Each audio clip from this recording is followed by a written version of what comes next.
December 22nd, 1941. 7:30 in the morning.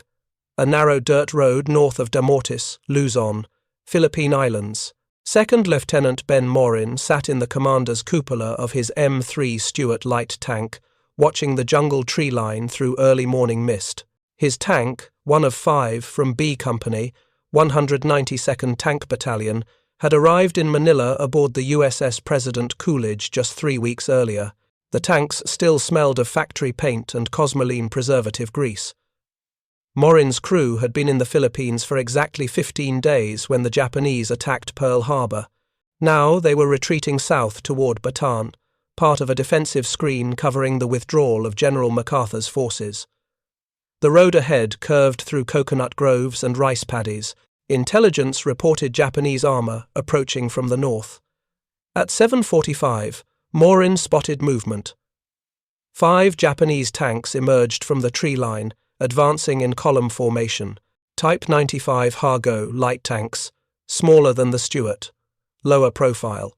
Through his binoculars, Morin could see their distinctive bell crank suspension and the stubby 37mm gun mounted in each turret. If you're enjoying this deep dive into the story, hit the subscribe button and let us know in the comments from where in the world you are watching from today. The two forces were evenly matched on paper. Both sides fielded 37mm main guns. Both tanks carried crews of 3 or 4 men. Both were classified as light tanks, designed for reconnaissance and infantry support rather than tank versus tank combat. But there existed between these machines a fundamental difference that neither side yet understood, a technical asymmetry that would reveal itself in the next 20 minutes. The Japanese tanks moved with confidence. Their crews had combat experience from 5 years of war in China. They had faced Chinese tanks and won. They had supported in infantry attacks across difficult terrain.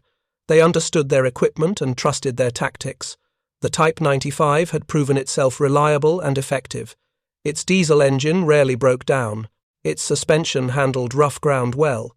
Its gun, though modest in size, could penetrate light armor at reasonable range. The American crews, by contrast, were utterly inexperienced. Most had never fired their main guns in combat. They had practiced gunnery at Fort Knox, Kentucky, shooting at stationary targets on flat ranges. They understood the mechanics of their tanks but possessed no battlefield wisdom. Everything they knew came from training manuals and peacetime drills. Yet their tanks carried something the Japanese did not know existed. Something the American tankers themselves barely understood how to use properly. A gyroscopic stabilization system for the 37mm gun, a Westinghouse-designed mechanism that kept the main gun aligned on target while the tank moved over rough terrain. The first such system ever installed in an operational American tank. The M3A1 variant, which would incorporate this stabilizer as standard equipment, would not enter production until May 1942, but earlier M3 models had been retrofitted with experimental stabilizers during final assembly. Morin's tank was one of them. His gunner, Sergeant William Patterson, had received exactly 4 hours of instruction on the stabilizer's operation before they shipped overseas. The manual warned that the system required careful maintenance and skilled operation. Most crews, lacking proper training, simply turned the stabilizer off. The Japanese tanks accelerated, closing the distance. Their commanders had spotted the American tanks and were moving to engage. This would be the first tank versus tank engagement between American and Japanese forces in World War II. Neither side yet understood what they were about to learn. To understand what happened on that road, north of Damortis, requires understanding what the Imperial Japanese Army believed about armored warfare in 1941, and why those beliefs seemed entirely reasonable given their experience. Japanese tank doctrine had evolved through a decade of combat in China and brief but intense fighting against Soviet forces at Khalkhin Gol in 1939. The Type 95 Hargo represented the distillation of that experience. Designed in 1933 and entering production in 1936, the Hargo embodied specific tactical principles that the Japanese army considered proven and effective. The tank weighed 7.4 tons. Its Mitsubishi 6-cylinder diesel engine produced 120 horsepower, giving it a road speed of 28 miles per hour and cross-country speed of 16 miles per hour. This mobility was intentional. Japanese doctrine emphasized rapid movement and exploitation of breakthrough rather than slugging matches with enemy armor. The Hago was built to keep pace with motorized infantry, to scout ahead of main forces, to exploit gaps in enemy lines. Its armor ranged from 6 mm to 12 mm in thickness, thin by European standards, but adequate against the Chinese forces Japan had been fighting since 1937. Chinese armor barely existed. Their anti-tank weapons consisted primarily of German-supplied 37 mm guns, effective only at close range. The Hago's armor could defeat rifle-caliber bullets and shell fragments that had proven sufficient. The main armament was a Type 94 37 mm tank gun with a barrel length of 46.1 calibers. It fired two types of ammunition: high-explosive shells for use against infantry and soft targets, armor-piercing shells with a muzzle velocity of 580 meters per second, capable of penetrating 36 mm of armor at 275 meters range. Against Chinese tanks and fortifications, this firepower had proven adequate, but the Hago suffered from a critical design limitation that Japanese tankers had learned to work around through training and tactics. The turret was cramped, only the commander occupied it. He served as both commander and gunner, responsible for observation, target acquisition, gun loading, aiming, firing, and tactical decision-making. This placed an enormous cognitive burden on one man. The turret traversed manually, requiring physical effort to rotate. It could turn only 45 degrees in either direction before the commander had to reposition the entire tank. Secondary armament consisted of two 7.7 mm Type 97 machine guns, one mounted in the rear of the turret, facing backward and to the right. One mounted in the hull front, operated by the bow gunner. These weapons protected the tank against infantry assault, a constant threat in Chinese combat operations, where enemy soldiers armed with magnetic mines and explosive charges attempted to swarm Japanese tanks at close range. The Japanese crews approaching Morin's position that morning in December 1941 believed they understood tank combat. They had fought in it. They had survived it. They knew that victory came through superior positioning, through seeing the enemy first, through bringing guns to bear quickly and firing accurately. They knew that in tank versus tank combat, the side that fired first and hit first usually won. Their doctrine emphasized aggressive action. Japanese military culture valued offensive spirit, the concept of attacking ruthlessly, of seizing initiative, of forcing the enemy to react rather than act. This philosophy had served Japan well in China, where surprise and aggression often compensated for limited numbers and modest equipment. The Hago crews had trained extensively. Japanese tankers underwent rigorous preparation. They practiced gunnery until they could estimate range accurately and engage targets rapidly. They drilled on movement formations, on communication procedures, on how to support infantry operations. Their training emphasized teamwork within the crew and coordination between tanks. Against Chinese forces, these tactics had proven devastatingly effective. Chinese tanks, when encountered at all, were generally obsolete models purchased from foreign suppliers. Soviet-made 26s, British Vickers models, German light tanks, none presented serious threats to well-handled Japanese armor. The Hago's superior reliability and crew training usually decided engagements before firepower became the determining factor, even against Soviet forces at Khalkhin Gol in 1939, where the Japanese faced more capable BT-5 and BT-7 fast tanks armed with 45 mm guns. Japanese tankers had learned that careful tactics could overcome material disadvantage. The Soviet tanks had longer-range guns and heavier armor, but Japanese crews discovered that aggressive maneuvering, good use of terrain, and combined arms coordination with infantry and artillery could achieve tactical success. The Americans possessed a technical advantage so novel that most of their own tankers did not fully understand it.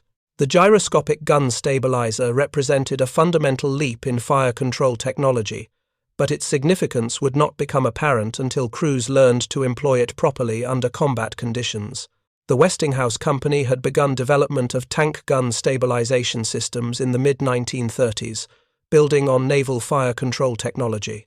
Warships had employed gyroscopic stabilization for years, keeping guns aligned on distant targets despite the rolling motion of vessels at sea. Adapting this technology for tanks presented unique challenges. Tanks moved over rougher terrain than ships moved through waves. They pitched and rolled more violently. They accelerated and decelerated more rapidly. The system installed in the M3 Stuart stabilized the gun in the vertical plane only. It did not stabilize turret traverse. A gyroscope mounted near the gun measured the vertical angle of the barrel.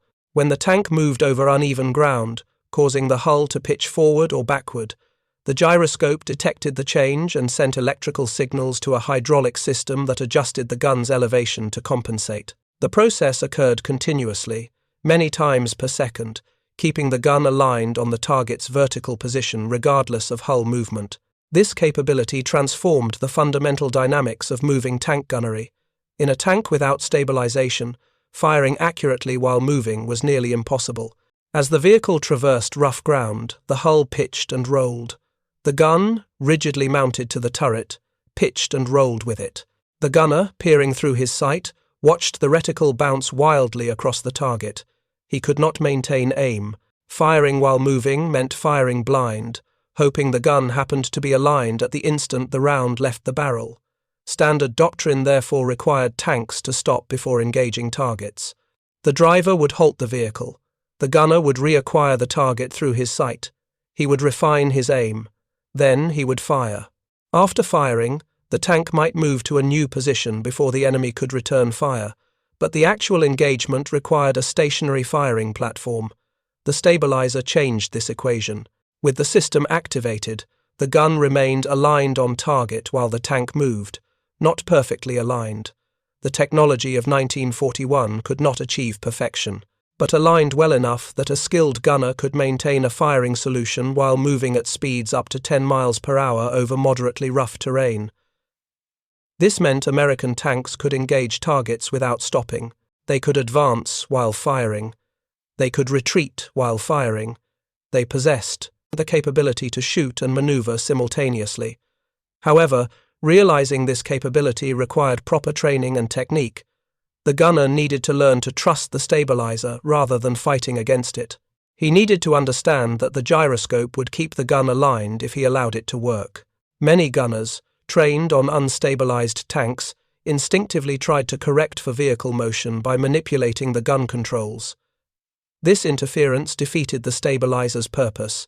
The system worked best when the gunner acquired the target, centered it in his sight, and then held the firing control steady, allowing the gyroscope to compensate for vehicle movement. The stabilizer also required maintenance. Its hydraulic system needed proper fluid levels and pressure. Its electrical connections had to remain clean and secure. Its gyroscope had to be properly calibrated. In the field, under combat conditions, with limited technical support, many stabilizer systems failed or were deliberately disconnected by crews who did not trust them or did not understand their operation.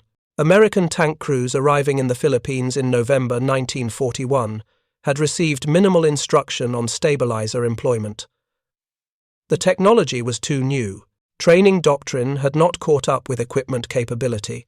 Most gunners knew the stabilizer existed but had practiced with it only briefly. Many officers questioned whether the added complexity justified whatever tactical advantage the system might provide. The Japanese, meanwhile, had no knowledge that such technology existed. Their intelligence services had not identified gun stabilization as a feature of American tanks.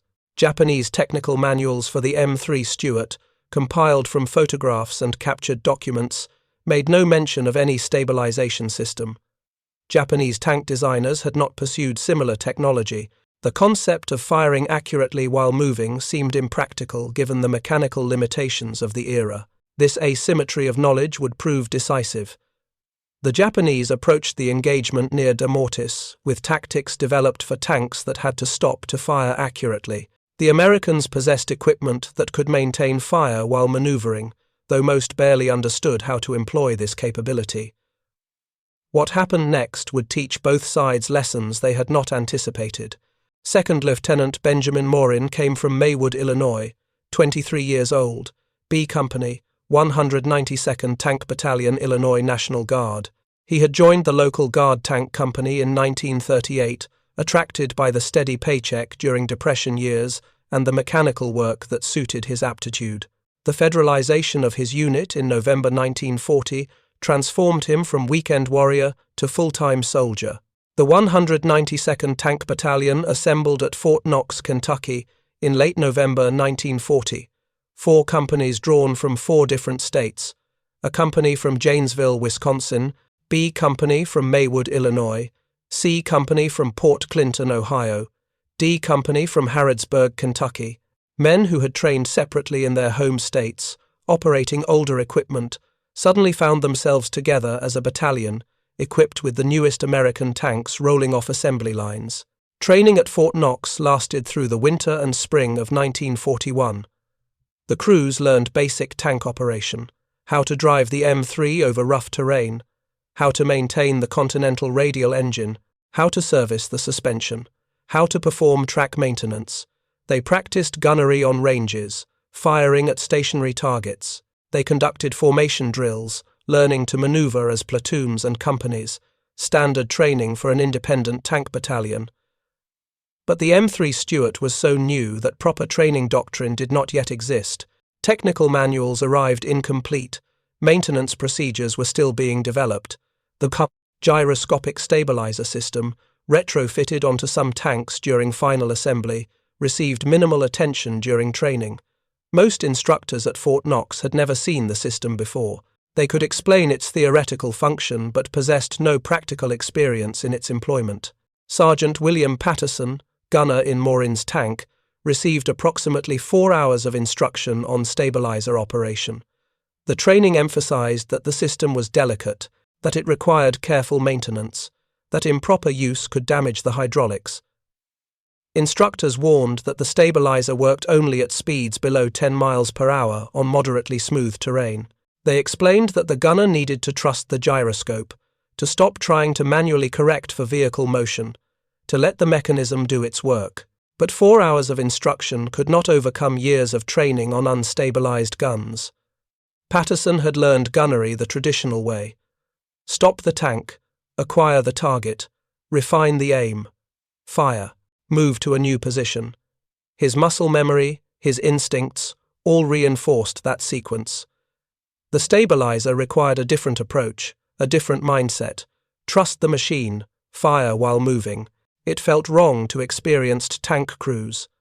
The battalion participated in the Louisiana maneuvers in September 1941, large-scale exercises involving tens of thousands of troops. The tankers practiced supporting infantry attacks, conducting reconnaissance, screening withdrawals. They learned combined arms tactics. They discovered that tanks without infantry support were vulnerable. They experienced the confusion of battlefield communications. They learned lessons that peacetime garrison training could never teach. On a hillside at Camp Polk, Louisiana, after the maneuvers concluded, the battalion received orders. They were deploying overseas. Destination classified. Those 29 years or older received the option to resign from federal service. Their 1-year commitment was nearly complete. Many took the discharge. Replacements arrived from the 753rd Tank Battalion at Fort Benning, Georgia, young men who had even less training than the original Guard members. The battalion was being sent into unknown circumstances with partially trained crews operating equipment they barely understood. The companies traveled west by different rail routes. They converged at San Francisco in October 1941. They boarded ships. The USS President Coolidge carried Morin's B Company. The convoy sailed west across the Pacific. Only after departure did the men learn their destination: Manila, Philippine Islands. They would reinforce General MacArthur's command, providing armored capability to forces defending America's largest Pacific possession. The 192nd Tank Battalion arrived at Manila on November 20, 1941. 54 M3 Stuart tanks, 23 half-tracks, support vehicles. They moved to Fort Stotzenburg near Clark Field, northwest of Manila. They had 17 days before war began. 17 days to acclimate to tropical heat and humidity. 17 days to establish maintenance procedures in field conditions.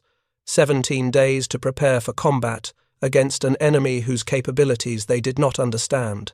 The battalion possessed the most modern American tanks available in late 1941, better armoured than Japanese light tanks, mechanically reliable, well-designed suspension, adequate firepower for their role. But they were light tanks, intended for reconnaissance and infantry support, not for slugging matches with enemy armour.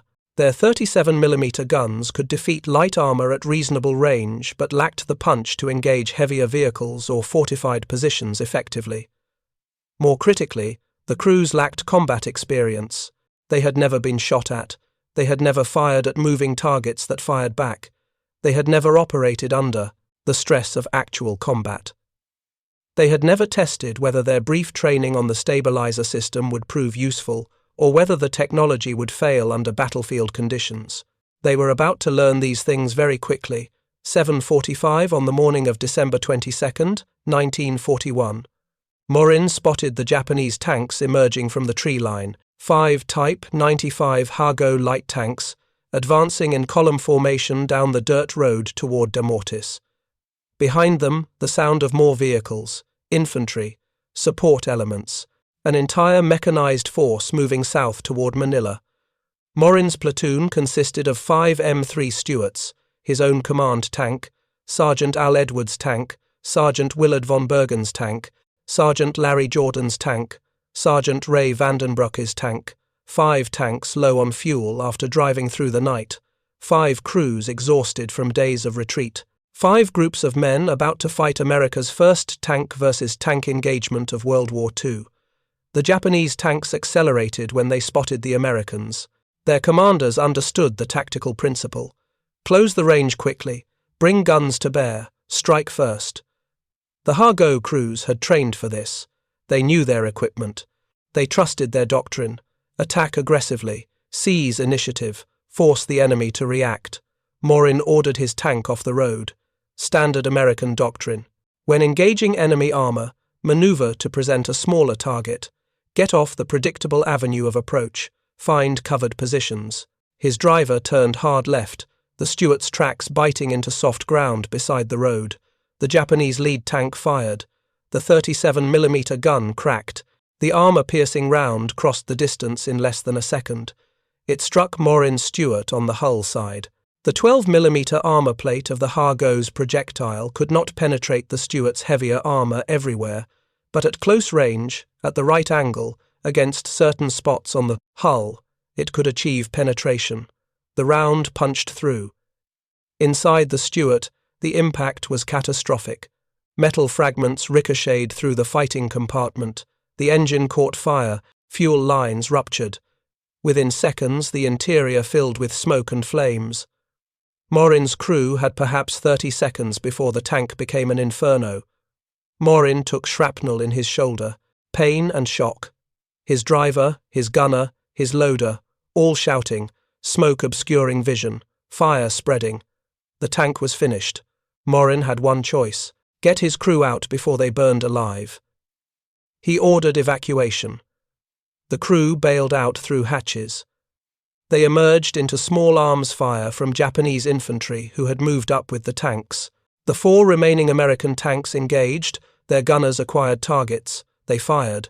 Some rounds hit, some missed. The Japanese tanks maneuvered aggressively, presenting difficult targets. Their commanders showed no hesitation. They had done this before in China. They knew how to press an attack. But something was different. The American tanks did not stop to fire. They continued moving while engaging targets. Their guns remained aligned on the Japanese tanks even as the Stuarts traversed rough ground. The gyroscopic stabilizers were functioning. The gunners, despite minimal training, were learning to trust the system in the most brutal classroom possible. Staff Sergeant Al Edwards' gunner fired while Edwards' tank moved at approximately 8 miles per hour over uneven terrain. The stabilizer kept the 37mm gun aligned on a Hago, attempting to flank the American position. The round struck the Japanese tank's turret. The thin armor could not resist. The armor-piercing projectile penetrated into the fighting compartment. The Hago stopped moving. This should not have been possible. In tank combat, as Japanese crews understood it, accurate fire required a stationary firing platform. Moving tanks could not hit targets reliably. Yet, the American tanks were hitting while moving. The Japanese had no explanation for this. Their intelligence had not prepared them for stabilized guns. Their doctrine had no counter-tactics for tanks that could shoot accurately while maneuvering. The engagement lasted approximately 20 minutes. The Japanese had numerical superiority when infantry support and follow-on tanks were considered. But the 4 remaining American tanks had demonstrated capability the Japanese did not expect. They withdrew in relatively good order, having disabled Morin's tank and inflicted casualties on his crew. Japanese aircraft arrived within an hour. 0 fighters strafed the retreating American tanks. Without air cover, without prepared defensive positions, the Stuart crews faced attacks from above. The 4 tanks that had survived the ground engagement were all disabled or destroyed by air attack before the day ended. Morin and his crew, wounded and separated from their disabled tank, were captured by Japanese infantry. The engagement proved several things. First, that American and Japanese light tanks were roughly equivalent in armament and armor. Second, that crew experience and tactical doctrine mattered as much as equipment quality. Third, that technologies the enemy did not know existed could provide decisive advantages even when employed by inexperienced crews. And fourth, that air superiority trumped ground tactical advantages. The Japanese controlled the sky over the Philippines in December 1941. That fact would matter more than any technical feature of American tanks. If you find this story engaging, please take a moment to subscribe and enable notifications. It helps us continue producing in-depth content like this. The engagement north of Damortis revealed to both sides truths they had not anticipated. For the Americans, the harsh reality that technical advantages meant little without proper training, tactical doctrine, and combined arms support. For the Japanese, the uncomfortable discovery that their opponents possessed capabilities Japanese intelligence had failed to identify. Japanese after-action reports from the 4th Tank Regiment noted with confusion that American tanks had fired accurately while moving. This contradicted Japanese understanding of tank gunnery. Their technical intelligence officers examined captured M3 Stuarts. They discovered the gyroscopic stabilizer system. They studied its construction. They attempted to understand its function. Japanese tank designers had not pursued similar technology. The concept seemed impractical given the mechanical limitations they worked within. The stabilizer represented American industrial and technical capability. The United States possessed the manufacturing precision to build gyroscopes reliable enough for combat use. They had the electrical components necessary for the control system. They had the hydraulic technology to implement the gun adjustments rapidly enough to compensate for vehicle motion. Japanese industry in 1941 could not replicate these capabilities even if designers had wanted to. But the stabilizer's existence mattered less than whether crews could employ it effectively. The engagement at Damortis demonstrated that even minimally trained American crews could use the system under combat conditions. However, the Japanese also learned that technological advantages could be neutralized by other factors. Superior tactics, better training, numerical superiority, and especially air supremacy could overcome technical edges in individual weapons systems. Over the following weeks, as American and Filipino forces withdrew into the Bataan Peninsula, the 192nd Tank Battalion fought multiple engagements against Japanese armor. At WWII on December 31st, C Company's tanks encountered Japanese medium and light tanks in an urban environment. The Americans, using better tactics and operating with artillery support, destroyed a company of Japanese tanks while suffering minimal losses themselves. The stabilizer played a role, allowing American tanks to engage while moving through narrow streets, but coordination with artillery and infantry proved more decisive than any single technical feature. Japanese tankers adapted. They learned to respect American tanks' ability to fire while moving. They adjusted tactics accordingly. They used terrain more carefully. They coordinated with anti-tank guns and infantry. They continued to exploit their air superiority, using aircraft to attack American tanks when ground engagement proved costly. The irony was that the stabilizer, this technological marvel that American engineers had developed and American industry had produced, saw limited use in the Philippines campaign. Most M3 Stuart crews eventually turned the system off. It required maintenance they could not provide in jungle conditions. It failed under the stress of constant combat operations. Crews reverted to traditional gunnery methods, stopping to fire, because that approach felt more reliable even if it was tactically less advantageous. The larger lesson was strategic rather than tactical. Japan had attacked the United States, believing that American forces in the Pacific could be defeated quickly, that American will to fight could be broken, that a negotiated peace could be achieved before American industrial might fully mobilized. The quality of American equipment surprised Japanese forces. The M3 Stuart, despite its limitations, was better than Japanese intelligence had suggested. Its stabilizer represented technical capabilities Japan could not match, but equipment quality alone would not decide the Pacific War.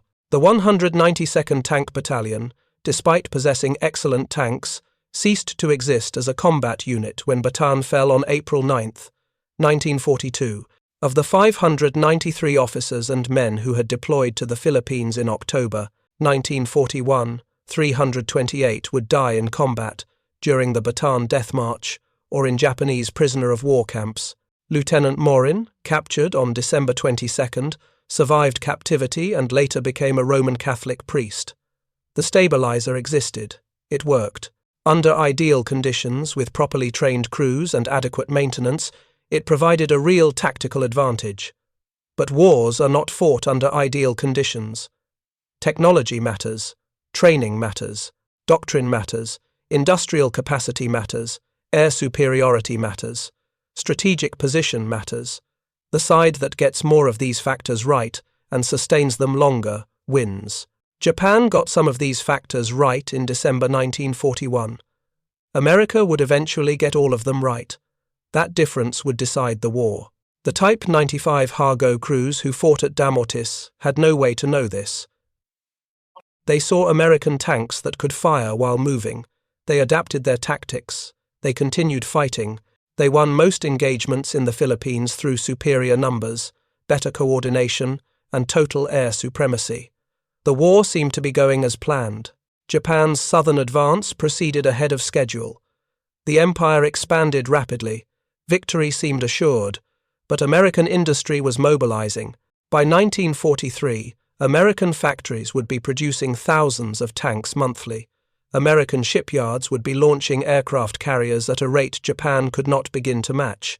American training programs would be generating crews who understood how to use their equipment properly. The technological advantages that surprised Japanese forces at Damortis in December 1941 were merely previews of the overwhelming material superiority America would bring to bear by war's end. The gyroscopic stabilizer in the M3 Stuart was significant not because it won battles by itself, but because it represented what Japan was fighting against, an industrial economy that could afford to put expensive, complex technology into thousands of light tanks, an engineering establishment that solved problems Japanese engineers had not even attempted, a military that could field experimental systems in frontline equipment even when crews barely understood how to use them properly. These were symptoms of a fundamental imbalance that no amount of fighting spirit or tactical skill could overcome in the long run. Lieutenant Morin, wounded and captured after 20 minutes of combat, spent the rest of the war as a prisoner. He did not see how the conflict developed. He did not witness the eventual American victory. He simply endured captivity, survived somehow, and returned home when the war ended. The technological advantage his tank possessed that December morning mattered in that one engagement. It demonstrated to Japanese forces that their opponents had capabilities worth respecting. But it did not change the outcome of that particular fight, or the Philippines campaign, or anything immediate. Technology alone never does. It simply shifts probabilities slightly in one direction. Compound those slight shifts over thousands of engagements, and eventually they determine outcomes. But individual soldiers rarely see that larger pattern. They see only the fight in front of them. The engagement north of Damortis on December 22, 1941, lasted approximately 20 minutes. Its immediate consequences extended far beyond those 20 minutes. Lieutenant Morin and his crew, wounded and separated from their burning tank, became prisoners of the Imperial Japanese Army. They spent the next 3 years and 4 months in captivity. Morin survived. Many of his fellow tankers did not. The 192nd Tank Battalion continued fighting as American and Filipino forces withdrew into the Bataan Peninsula. They fought delaying actions at multiple positions. At Plaridel, the tankers held a river crossing for 3 days when they had been asked to hold for 6 hours, allowing Southern forces to withdraw safely. They engaged Japanese tanks again at WWII on December 31st, where C Company destroyed an entire company of Japanese armour while suffering minimal losses themselves. The stabilizer played its role in these engagements, but combined arms tactics and better positioning proved more decisive than any single technical feature. By January 1942, the battalion's tanks were wearing out. Maintenance became increasingly difficult. Spare parts did not exist. The gyroscopic stabilizers, complex and sensitive, failed under combat stress and tropical conditions. Crews who had briefly learned to trust the system watched it break down. They returned to traditional gunnery methods: stop, aim, fire, move. The technology that had surprised Japanese tankers at Damortis became irrelevant as mechanical failures rendered it inoperable. Fuel shortages crippled operations more than enemy action. The M3 Stuart's Continental radial engine consumed gasoline at rates American logistics in the Philippines could not sustain. Japanese control of supply routes meant no replacements arrived. Tankers scavenged fuel from disabled vehicles. They consolidated their remaining gasoline into fewer and fewer operational tanks. By March, most of the battalion's Stuarts sat immobile, their fuel tanks empty. When Bataan fell on April 9, 1942, surviving members of the 192nd Tank Battalion became prisoners of war. Of the 593 officers and men who had deployed to the Philippines in October 1941, 328 would die before war's end. Some died in combat. Some were executed. Most died from disease, malnutrition, and abuse in Japanese prisoner of war camps. Many died in the holds of unmarked transport ships, sunk by American submarines that had no way to know they carried Allied prisoners. The Japanese captured numerous M3 Stuart tanks intact. They examined them thoroughly. Japanese technical intelligence officers studied the gyroscopic stabilizer with particular interest. They documented its construction. They tested its function. They wrote reports analyzing American tank technology. These reports confirmed what Japanese tankers had experienced at Damortis. American tanks could fire accurately while moving. The technology worked. Japan lacked the industrial capacity and technical infrastructure to replicate it. Japanese forces used some captured Stuarts against their former owners. They painted Japanese markings on American tanks and pressed them into service. The irony was profound. Japanese crews operating American tanks with stabilizers they barely understood, fighting against an industrial power that would produce replacement tanks faster than Japan could destroy them. A few captured Stuarts remained in Japanese service until war's end. When American forces liberated the Philippines in 1944 and 45, they occasionally encountered their own tanks, now bearing Japanese markings, knocked out in battles fought years after their capture. The M3A1 variant, which incorporated the stabilizer as standard equipment from production start in May 1942, became the primary light tank variant delivered to Allied forces. Over 4,600 M3A1s were manufactured before production shifted to the M5 series. The stabilizer became standard on American light tanks. British forces received M3A1s under Lend-Lease, but often found the system unreliable in desert conditions. Soviet forces, also receiving Stuarts through Lend-Lease, frequently disabled the stabilizer, considering it an unnecessary complication that required high-grade fuel and skilled maintenance their logistics could not support. American crews in subsequent campaigns had mixed experiences with the stabilizer. In North Africa, dust and sand infiltrated the delicate mechanisms. In the Pacific Islands, humidity and tropical conditions accelerated corrosion. Crews who maintained the system properly and learned to use it effectively swore by its advantages. Crews who lacked proper training or maintenance support disabled it and returned to traditional methods. The technology's effectiveness depended entirely on support infrastructure and crew proficiency. Advanced equipment meant nothing without the logistics to sustain it and the training to employ it. By late 1943, American tank doctrine had evolved. Light tanks were relegated to reconnaissance and screening roles in theaters facing German armor. The 37mm gun proved inadequate against upgunned Panzer IIIs and IVs. The Stuart's thin armor could not withstand German anti-tank weapons, but in the Pacific, where Japanese tanks remained lightly armored and Japanese anti-tank weapons remained limited, the Stuart continued serving effectively in infantry support roles. The stabilizer provided advantages in jungle combat, where engagement ranges were short and targets appeared suddenly. A tank that could fire accurately while moving through dense vegetation possessed real tactical value. The technology that surprised Japanese forces in December 1941 became routine by 1943. Stabilized guns appeared on more American tanks. The M4 Sherman received improved stabilization systems. British designers developed two-plane stabilizers that controlled both elevation and traverse. Soviet designers studied captured German tanks and Allied equipment, developing their own stabilization systems. The arms race in fire control technology accelerated. What had been cutting-edge innovation in 1941 became standard equipment by 1943 and obsolete by 1945. Lieutenant Morin survived captivity. He endured the Bataan Death March. He survived disease and starvation in prisoner of war camps. He witnessed atrocities. He watched comrades die. When liberation came in September 1945, Morin weighed 90 pounds. He had entered the Philippines at 160. The war had consumed more than his physical health. It had taken 3 years and 4 months of his life. It had killed most of the men he had commanded and served alongside. After the war, Benjamin Morin chose a path that surprised those who knew him. He entered seminary. He studied for the priesthood. In 1946, he was ordained as a Roman Catholic priest. He spent 38 years as a missionary in Peru, serving remote communities in the Andes Mountains.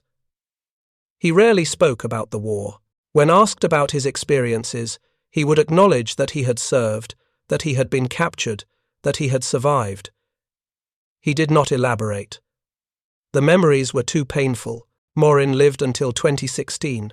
He died at age 94, the last surviving officer of the 192nd Tank Battalion. In his final years, he occasionally granted interviews to historians researching the Philippines campaign. He described the engagement at Damortis in factual terms. He explained what happened. He did not claim heroism. He insisted he had simply done his duty. The tank had been hit. The crew had evacuated. They had been captured. That was all.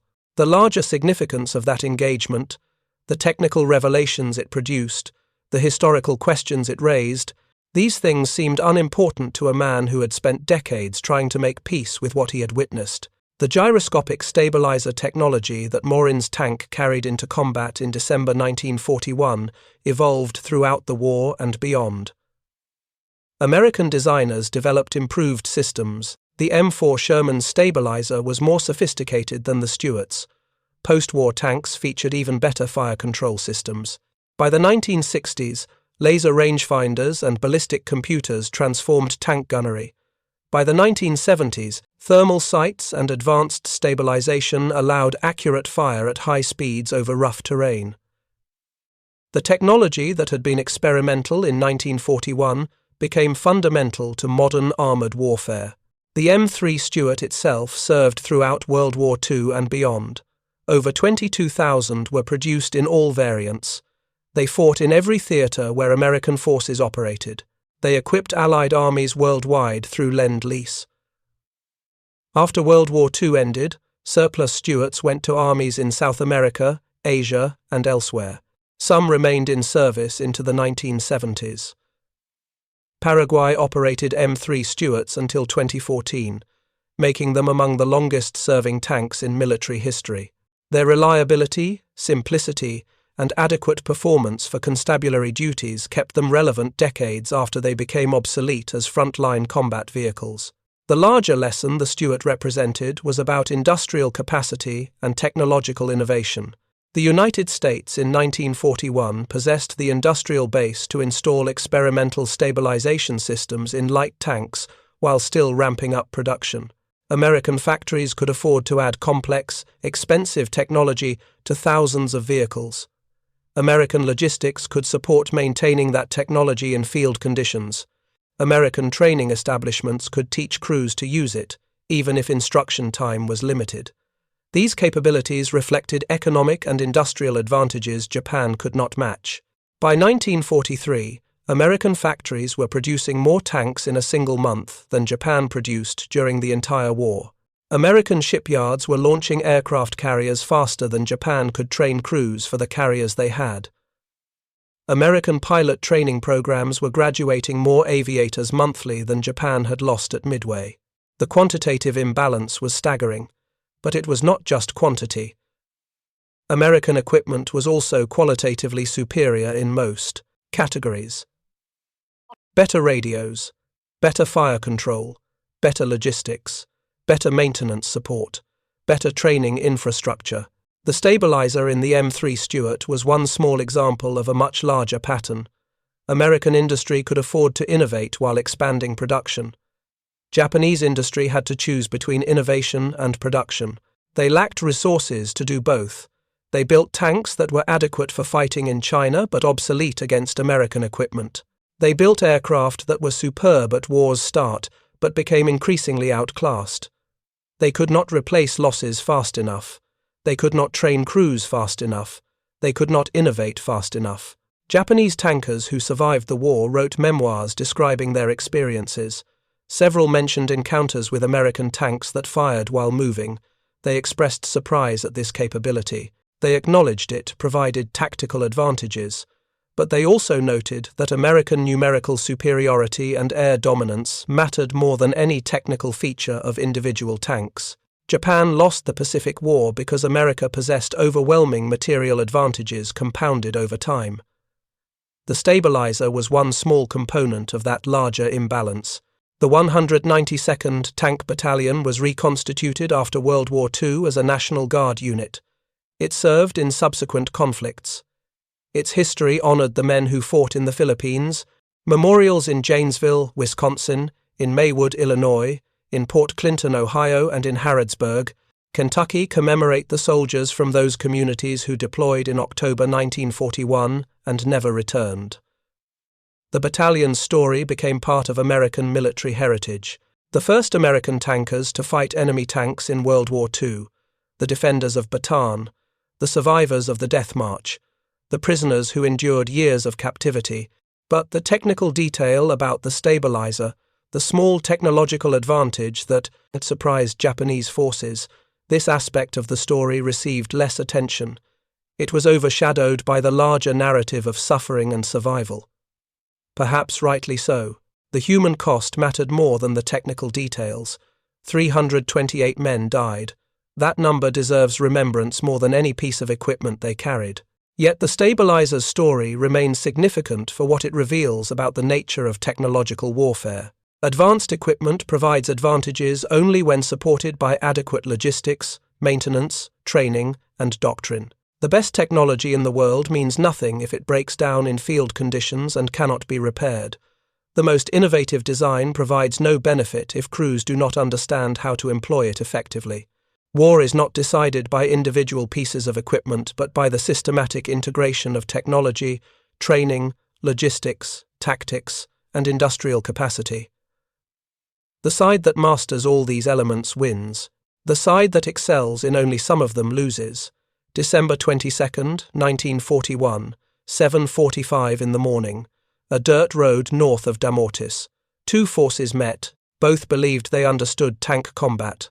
Both possessed reasonable equipment for 1941. Both were about to learn lessons neither anticipated. The Japanese learned that American tanks carried capabilities their intelligence had not identified. The Americans learned that technological advantages meant little against experienced crews with good tactics and overwhelming numbers. Both sides learned that the Pacific War would be decided by factors far more fundamental than individual equipment features. Industrial capacity, logistics, training infrastructure, air power, naval strength, the ability to sustain operations across vast distances. These factors would matter more than whether a tank's gun was stabilized. The gyroscopic stabilizer in the M3 Stuart represented something larger than itself. It symbolized American industrial sophistication, the ability to mass-produce complex technology, the engineering capability to solve difficult problems, the economic strength to afford expensive solutions. Japan faced an opponent that could install experimental fire control systems in light tanks while simultaneously building aircraft carriers, training pilots, developing radar, breaking codes, and supplying forces across the Pacific. The scope of American capability became apparent through accumulation of details like the stabilizer. Each individual advancement seemed modest. Collectively, they demonstrated an insurmountable advantage. Lieutenant Morin spent 20 minutes in combat on December 22, 1941. Those 20 minutes defined the rest of his life. He spent 3 years and 4 months as a prisoner of war. He spent 38 years as a missionary priest. He spent nearly a century carrying memories of that morning when his tank was hit, when his crew evacuated, when he became a prisoner. The stabilizer in his tank's turret, the technological feature that had surprised Japanese tankers, meant nothing compared to the experience of survival, captivity, and the lifelong processing of trauma. The technical question of whether Japan knew about the M3 Stuart's gyroscopic stabilizer has a simple answer. They did not know before Damortis. They discovered it during combat. They studied captured tanks afterward. They documented the technology, but they lacked the industrial capacity to replicate it and lacked the time to develop countermeasures before American material superiority overwhelmed them. Knowledge of the technology changed nothing strategically. The human question of what that engagement meant to the men who fought it has more complex answers. For Morin and his crew, it meant wounds, capture, and years of suffering. For the Japanese tankers, it meant victory in that particular fight, but ultimate defeat in the larger war. For the tank crews on both sides who survived, it meant memories they would carry forever. Combat experience that would shape how they understood courage, fear, mortality, and the arbitrary nature of survival. The historical question of what the engagement revealed about the Pacific War has clearer answers. It demonstrated that equipment quality mattered but was not decisive by itself. Training mattered, tactics mattered, logistics mattered. Industrial capacity mattered most of all. The United States could afford to put stabilizers in light tanks because American industry had capacity to spare. Japan could not afford such sophistication because Japanese industry was already stretched to its limits. That fundamental imbalance would decide the war's outcome more than any single battle or any particular piece of equipment. The M3 Stuart, with its gyroscopic stabilizer, serves as a useful lens for understanding how technological warfare actually functions. Innovations provide advantages, but only when supported by adequate logistics, training, doctrine, and industrial capacity. The best equipment in the world proves useless if it breaks down and cannot be repaired.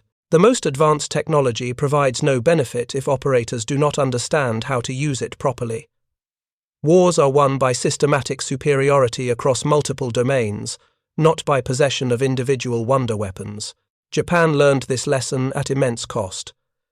The empire that attacked Pearl Harbor, believing it could force a negotiated peace, discovered instead that it faced an opponent whose industrial might could not be overcome. American factories produced 22,000 M3 Stuart tanks. They produced over 40,000 M4 Sherman medium tanks. They produced 115 aircraft carriers of all types during the war. Japan produced 25 carriers total.